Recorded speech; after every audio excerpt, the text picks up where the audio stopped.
میں گارنٹی دیتا ہوں کہ آپ کبھی جہنم میں نہیں جائیں گے، جنت میں جائیں گے، کیونکہ آپ کبھی غلط کام کر ہی نہیں سکتے۔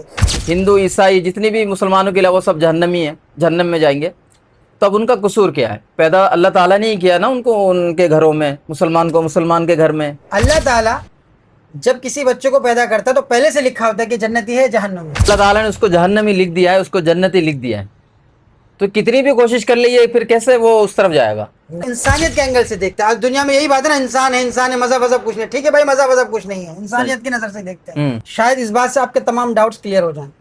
پھر ٹیسٹ کا فائدہ کیا ہوا؟ جہنمی کو کیسے پتا چلے گا کہ میں جہنمی ہوں کہ نہیں ہوں؟ کہ یہ تو ناانصافی ہے، اس نے صرف ایک جملہ کہا لا الہ الا اللہ محمد رسول اللہ، اور باقی دنیا کے ہر غلط کام کیا اور یہ جنتی ہے، اور ہم نے صرف کلمہ نہیں پڑھا اور دنیا کے ہر اچھے کام کیا، ہم جہنمی ہیں۔ پوری انسانیت کو میں آج پیغام دے دوں کہ سب ایک دفعہ لا الہ الا اللہ پڑھ لو، بس تمہارا مسئلہ حل ہو گیا۔ یہی بات تو لے کے ہم بیٹھے ہوئے ہیں۔ مشکل سوال